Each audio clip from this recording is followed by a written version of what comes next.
नमस्कार दोस्तों, मैं मनीष कुमार स्वागत करता हूं आप सभी का आपके multipurpose channel success Shaktimaan the journey of MSS में। हम लोगों की जो एसएससी सीएचएसएल एग्जाम के लिए जीके की प्रैक्टिस सीरीज चल रही है, आज उसका ये 17वां सेट है जिसमें हम लोग हमेशा की तरह 25 क्वेश्चन डिस्कस करने वाले हैं। तो आप लोगों को पहले तो वीडियो देखना है और वीडियो को देखने के बाद डिस्क्रिप्शन बॉक्स में इसी टेस्ट को लगाने के लिए लिंक दी गई है, जहाँ पर आप ये ऑनलाइन टेस्ट लगा सकते हैं और देख सकते हैं कि आज आपका कितना स्कोर बन रहा है और आपने आज कितना तैयार किया है। तो बढ़ते हैं आज के अपने पहले क्वेश्चन की ओर। हमारा मार्डेगा कप किस खेल से संबंधित है, और इसके लिए हमारे पास 4 ऑप्शन हैं: बैडमिंटन, फुटबॉल, क्रिकेट या रग्बी। तो आपको बता दें जो मार्डेगा कप है ये आपका फुटबॉल टूर्नामेंट है जिसकी शुरुआत 1957 में हुई थी। तो आपको ये याद रखना है कि मार्डेगा कप किससे संबंधित है, ये फुटबॉल से संबंधित है। तो ऑप्शन बी हमारा करेक्ट हो जाएगा। बढ़ते हैं नेक्स्ट क्वेश्चन नंबर 2 की तरफ। हाल ही में इसरो ने अंतरिक्ष स्थिति परक जागरूकता केंद्र की आधारशिला कहाँ रखी, यानी किस शहर में रखी। 4 ऑप्शन है: बेंगलुरु, श्रीहरिकोटा, मुंबई या गांधीनगर। तो जो आधारशिला रखी गई है ये बेंगलुरु में रखी गई है, तो ऑप्शन ए हमारा करेक्ट हो जाएगा। अब आपको एडिशनल जानकारी ये दे देते हैं कि आपका बेंगलुरु एकमात्र ऐसा शहर है पूरे देश का जिसका अपना खुद का लोगो है। तो आपको ये भी याद रखना है कि खुद का लोगो वाला पहला शहर कौन है, तो वो है बेंगलुरु। ठीक है, बढ़ते हैं नेक्स्ट इंपॉर्टेंट क्वेश्चन नंबर 3 की तरफ। विक्रमशिला विश्वविद्यालय की स्थापना किसने की थी। 4 ऑप्शन है: महिपाल, धर्मपाल, गोपाल या देवपाल। तो जो विक्रमशिला यूनिवर्सिटी है इसकी जो स्थापना हुई थी पाल वंश के राजा थे धर्मपाल, उन्होंने की थी। अब क्यों की थी इसके बारे में आपको बता देते हैं। देखो, विक्रमशिला नालंदा के साथ साथ पाल साम्राज्य के दौरान भारत में सीखने के 2 सबसे महत्वपूर्ण केंद्रों में से एक था। इसका स्थान अब बिहार में भागलपुर जिले के अंतिचक गांव का स्थान है। नालंदा में छात्रवृत्ति की गुणवत्ता में गिरावट के जवाब में विक्रमशिला की स्थापना पाल सम्राट धर्मपाल ने की थी। तो ये आपको जानकारी है जो याद रखनी है, और इसकी स्थापना 8वीं और 9वीं शताब्दी में हुई थी। वो जगह कहाँ पर हुई थी, बिहार में हुई थी। ठीक है दोस्तों, तो ऑप्शन बी करेक्ट है। बढ़ते हैं नेक्स्ट क्वेश्चन नंबर 4 की तरफ। माउंट आबू जो एक पर्वतीय स्थल है किस पर्वतमाला पर स्थित है। 4 ऑप्शन है हमारे पास: विंध्याचल, सतपुड़ा, अरावली या सह्याद्री। तो जो माउंट आबू है आपका, ये आपका स्थित है अरावली पर्वत श्रेणी में, तो ऑप्शन सी हमारा करेक्ट है। अब इसकी जानकारी देख लीजिए। समुद्र तल से लगभग 1220 मीटर ऊंचाई पर स्थित माउंट आबू पर्वत राजस्थान का एकमात्र पहाड़ी नगर है। यह अरावली पर्वत का एक सर्वोच्च शिखर, जैनियों का प्रमुख तीर्थ स्थान तथा राज्य का ग्रीष्मकालीन सैलावास है। मतलब गर्मियों में लोग यहाँ पर घूमने वगैरह आते हैं। इसकी ऊंचाई 1220 मीटर बता ही चुके हैं। और ये राजस्थान के किस जिले में पड़ता है, ये सिरोही जिले में पड़ता है। माउंट आबू कहाँ पड़ता है, राजस्थान के सिरोही जिले में पड़ता है। और किस पर्वत श्रेणी पर स्थित है, अरावली पर्वत श्रेणी पर स्थित है। बढ़ते हैं नेक्स्ट क्वेश्चन नंबर 5 की तरफ। व्यापार सुगमता सूचकांक के अनुसार भारत किस स्थान पर है। हमारे पास 4 ऑप्शन है: पहले स्थान पर, 63वें स्थान पर, 12वें स्थान पर या 74वें स्थान पर। तो 2019 की जो रैंकिंग जारी की गई थी इसमें जो भारत की रैंकिंग रही है वो 63वें नंबर पर रही है, जैसा कि आप यहाँ पे देख सकते हैं। तो ऑप्शन बी हमारा कैसा है, करेक्ट है। तो यानी कि व्यापार सुगमता सूचकांक उसको दर्शाता है कि किस देश में व्यापार करना आसान है और क्या क्या जो बिजनेसमैन होते हैं उनको प्रॉफिट्स हो सकते हैं। तो उसमें जो रैंकिंग जारी की जाती है, मतलब कि बिजनेसमैन व्यापारियों की सुगमता के लिए, उसमें जो भारत की रैंकिंग आई है वो 63वें नंबर पर आई है। ठीक है, बढ़ते हैं नेक्स्ट क्वेश्चन नंबर 6 की तरफ। मनुस्मृति में जिस विषय वस्तु की चर्चा की गई है वह किससे संबंधित है। 4 ऑप्शन है: अर्थशास्त्र, राजनीति, कानून या कला। तो मनुस्मृति जो कि बहुत ही बड़ा अच्छा ग्रंथ है, जो मनुस्मृति है ये कानून व्यवस्था के ऊपर लिखी गई थी और महर्षि मनु ने इसको लिखा था। बढ़ते हैं नेक्स्ट क्वेश्चन नंबर 7 है हमारा। कथकली शास्त्रीय नृत्य का उद्भव कहाँ पर हुआ था। 4 ऑप्शन है: राजस्थान, तमिलनाडु, केरल या कर्नाटक। तो कथकली जो नृत्य शैली है ये आपकी केरल की फेमस है। इसके बारे में आपको जानकारी और दे देते हैं। तो ऑप्शन सी तो हमारा करेक्ट हो गया। कथकली मालाबार, कोचीन और त्रावणकोर के आसपास प्रचलित नृत्य शैली है। केरल की सुप्रसिद्ध शास्त्रीय संघ कला के नाम से भी इसको जाना जाता है। 17वीं शताब्दी में कोट्टारकरा तंपुरान ने जिस रामनाट्यम का आविष्कार किया था उसी का विकसित रूप को कथकली कहा जाता है। तो ऑप्शन सी हमारा करेक्ट हो जाएगा। बढ़ते हैं नेक्स्ट क्वेश्चन नंबर 8 की तरफ। तो क्वेश्चन नंबर 8 है हमारा: विश्व मधुमेह दिवस कब मनाया जाता है। और उसके लिए हमारे पास 4 ऑप्शन हैं: 12 नवंबर, 1 नवंबर, 14 नवंबर या 31 अक्टूबर। तो जो वर्ल्ड डायबिटीज डे है ये हर वर्ष 14 नवंबर को मनाया जाता है। तो ऑप्शन सी हमारा करेक्ट हो जाएगा। बढ़ते हैं नेक्स्ट क्वेश्चन नंबर 9 की तरफ। गोल्डन गर्ल के नाम से कौन जाना जाता है? 4 ऑप्शन हैं, हेमा दास, पीटी उषा, पीवी सिंधु या मैरी कॉम। तो आप लोगों को बता दें ये क्वेश्चन बहुत ही इंपॉर्टेंट है, क्योंकि जो गोल्डन गर्ल है ये पीटी उषा को कहा जाता था, यानी कि ऑप्शन बी तुम्हारा करेक्ट हो जाएगा। लेकिन हाल ही में हेमा दास को भी गोल्डन गर्ल के नाम से जाना गया है। तो यदि आपके क्वेश्चन पेपर में ये दोनों ऑप्शन आए, पहली बात तो आएंगे नहीं, तो यदि आपको क्या करना है, यदि इसमें पीटी उषा अकेला दिखे तो आपको पीटी उषा को लगाना है, यदि हेमा दास दिखे तो आपको हेमा दास को लगाना है, लेकिन दोनों आपको नहीं दिखेंगे। यदि दोनों दिख भी जाएं तब भी आपको जो पहले चॉइस देनी है वो पीटी उषा को देनी है। तो यहाँ पे ऑप्शन बी हमारा करेक्ट हो जाएगा। बढ़ते हैं नेक्स्ट इंपॉर्टेंट क्वेश्चन नंबर 10 की तरफ। कुछ short history of Indian railways पुस्तक के लेखक कौन है? और इसके लिए हमारे पास 4 ऑप्शन है, राजेंद्र बी अकलेकर, दिवाकर सक्सेना और मनोज अग्रवाल, और लास्ट ऑप्शन है मनमोहन सिंह। तो short history of Indian railways, इसमें जो रेलवे की शुरुआत कैसे हुई उसके बारे में बताया गया है। तो ये जो फेमस बुक है ये राजेंद्र बी अकलेकर जी की है। तो ऑप्शन ए हमारा करेक्ट हो जाएगा। बढ़ते हैं नेक्स्ट इंपॉर्टेंट क्वेश्चन नंबर 11 की तरफ। क्वेश्चन, भारतीय संविधान की प्रस्तावना में धर्मनिरपेक्ष शब्द किस संविधान संशोधन द्वारा जोड़ा गया? 4 ऑप्शन है, 42वां, 45वां, 51वां या 52वां संविधान संशोधन। तो आपको बता दें जो 42 अमेंडमेंट हुआ था भारतीय के संविधान में, उसके द्वारा इसको जोड़ा गया था। तो ऑप्शन ए हमारा करेक्ट हो जाएगा।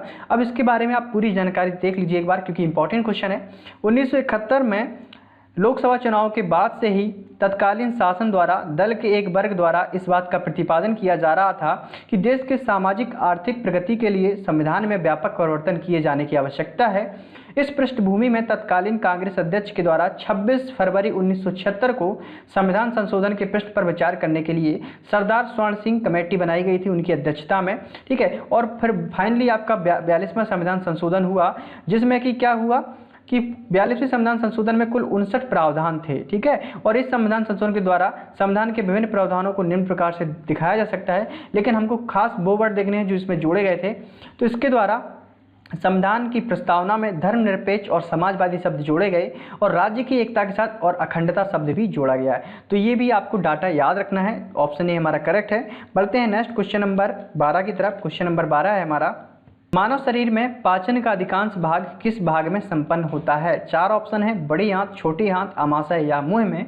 तो ये पूरा हमारा स्ट्रक्चर है पाचन तंत्र का जो शुरुआत होती है। लेकिन आपको यहाँ पे पूछा अधिकांश भाग कहाँ पे संपन्न होता है, तो यहाँ पे आप देख पा रहे होंगे क्षुद्रांत से छोटी आंत भी कहा जाता है। मानव पाचन तंत्र का एक महत्वपूर्ण भाग है जो आमाशय से प्रारंभ होकर बड़ी आंत पर पूर्ण होती है, और क्षुद्रांत यानी कि छोटी आंत में ही भोजन का सबसे अधिक पाचन और अवशोषण होता है।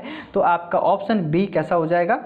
करेक्ट हो जाएगा, ठीक है दोस्तों। बढ़ते हैं नेक्स्ट इंपॉर्टेंट क्वेश्चन नंबर 13 की तरफ। क्वेश्चन नंबर 13 है हमारा, मनमोहन महापात्रा कौन थे जिनका हाल ही में निधन हो गया है? 4 ऑप्शन है, लेखक, चित्रकार, ओडिया फिल्मकार या वैज्ञानिक। तो मनमोहन महापात्रा जो आप देख सकते हैं ये एक उड़ीसी फिल्मकार थे जिन्होंने उड़िया फिल्में बहुत सारी बनाई हैं। तो ऑप्शन सी हमारा करेक्ट हो जाएगा।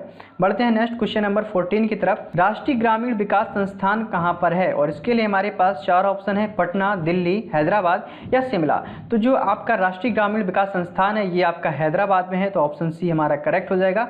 ये आपको याद रखना है क्योंकि इंपॉर्टेंट क्वेश्चन है। बढ़ते हैं नेक्स्ट क्वेश्चन नंबर 15 की तरफ। प्लासी का युद्ध किस नदी के तट पर हुआ था? 4 ऑप्शन है, तुंगभद्रा, भागीरथी, ब्यास या ब्रह्मपुत्र। तो जो प्लासी का युद्ध हुआ था ये आपका हुआ था भागीरथी और हुगली नदी के पास। ये आपको डाटा याद रखना है। तो ऑप्शन जो हमारा यहाँ पे बी दिख रहा है वो बिल्कुल करेक्ट है, ठीक है। यदि आपको हुगली भी आए तो आपको हुगली भी अटेम्प्ट करना है, लेकिन दोनों साथ नहीं आएंगे तो एक ही ऑप्शन में दोनों आएंगे, ठीक है। बढ़ते हैं नेक्स्ट क्वेश्चन नंबर 16 की तरफ। न चिपकने वाले बर्तन पर किसका लेप लगा होता है? 4 ऑप्शन है, वेलक्रो, तेल या टेफ्लॉन या पॉलीस्टीरीन। तो आपको बता दें ये सब अपने नॉन स्टिक पैन सभी ने देखे होंगे जिसका लोग अधिकतर इस्तेमाल करने लगे हैं आधुनिक समय में। तो इसमें जो कोटिंग होती है, जो आप काले कलर की ये कोटिंग देख रहे हैं जिस पे आप कोई भी चीज़ पकाएं तो वो चिपकती नहीं है उसकी सतह से, तो ये परत होती है टेफ्लॉन की। तो ऑप्शन सी हमारा करेक्ट हो जाएगा। पढ़ते हैं नेक्स्ट इंपॉर्टेंट क्वेश्चन नंबर 17 की तरफ। टेबल टेनिस किस देश का राष्ट्रीय खेल है? और इसके लिए 4 ऑप्शन है, स्कॉटलैंड, रूस, चीन या ऑस्ट्रेलिया। तो आप जैसे कि फोटो में देख पा रहे हैं शकल ही चाउमाऊ वाली दिख रही है, तो बिल्कुल ऑप्शन सी हमारा करेक्ट है। ये चीन का राष्ट्रीय खेल है टेबल टेनिस। बढ़ते हैं नेक्स्ट इंपॉर्टेंट क्वेश्चन नंबर 18 की तरफ। नौटंकी किस राज्य का लोक नृत्य है? हरियाणा, केरल, राजस्थान या उत्तर प्रदेश। तो आपको ये फोटो देखकर तुरंत जो गाँव से संबंधित लोग हैं उनको ये पता लग गया होगा ये क्या है।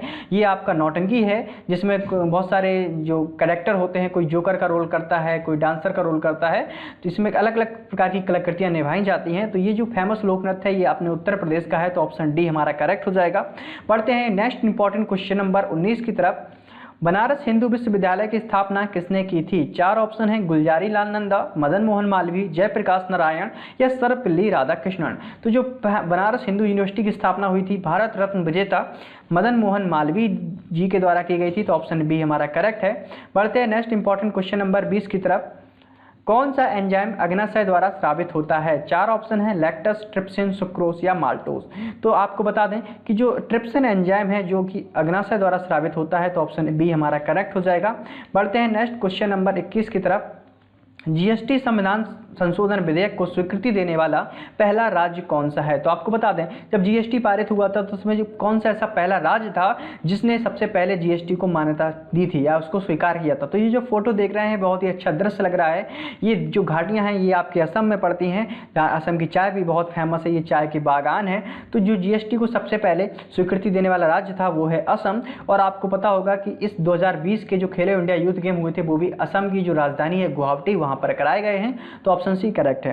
लास्ट मतलब नेक्स्ट क्वेश्चन हमारा question number 22। Asian development bank का मुख्यालय कहां पर है? 4 ऑप्शन है, नई दिल्ली, टोक्यो, कोलंबो या मनीला।